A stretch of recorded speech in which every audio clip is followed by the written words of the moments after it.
परमात्मा का चारों युगों में क्या क्या नाम होता है, जानने के लिए देखें ये वीडियो। पहले ऋषि परंपराएं थी, सतयुग त्रेता द्वापर तक तो ऋषि रूप में आते थे, ऋषि कहलाते थे। सतयुग में सतसुकृत ऋषि, त्रेता में मुनिंद्र ऋषि, द्वापर में करुणा में ऋषि, और कलयुग में संत मता चलाया परमात्मा ने।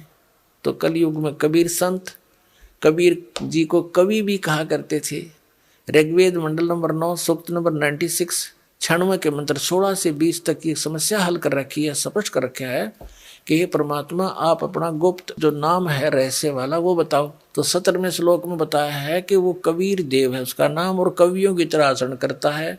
उस तत्व ज्ञान को कवि तव से यानी पद्य भाग में बोल बोल के लोकोक्तियों के माध्यम से उच्चारण करता है, जिस कारण से वो एक प्रसिद्ध कवियों की भी उपाधि प्राप्त करता है। लेकिन वो होता है कबीर देव भगवान, वो अमर पुरुष होता है, सतपुरुष होता है, और वो सतलोक में रहता है, तीसरे भाग में, तीसरे लोक में, मुक्ति धाम में विराजमान है, सतलोक में। वहां से गति करके आता है। वही परमात्मा ऊपर से, सतलोक से ऊपर चौथा लोक है, उसमें भी विराजमान है, और जहां से सब की उत्पत्ति हुई है वो मूल स्थान है अकह लोक। और वो परमात्मा ऐसे आता है जैसे मनुष्य सुंदर शरीर धारण कर लेता है, ऐसे मनुष्य जैसा शरीर यानी वस्त्र धारण कर लेता है, ऐसे वो परमात्मा अन्य रूप बना करके यहाँ आता है। तो ये लीलाएं की किसने? कबीर परमेश्वर ने।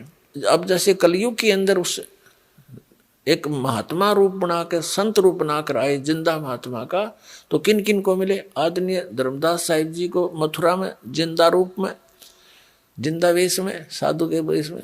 आदरणीय मुल्कदास साहिब जी को, आदरणीय नानक साहिब जी को बेई नदी में जिंदा महात्मा के रूप में मिले, बेई नदी पर, और उनको गुप्त करके दरिया में डुबोने का बहाना करके और सचखंड लेकर गए।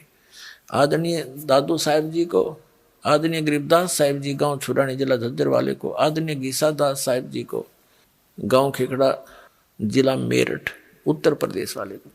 तो ये जो लीलाएं वेद सदग्रंथ बताते हैं, वो लीला किसने की? कबीर देव ने। कबीर साहब जो काशी के अंदर धानक जुल्हा रूप में रहे थे, जब वेद जिसका गुण गावे, आंखों देखा संत बतावे, वह लीला करी किसने? कबीर साहब ने। तो हु इज गॉड? कबीर जुल्हा धानक, कबीर इज गॉड, वो कबीर परमात्मा है।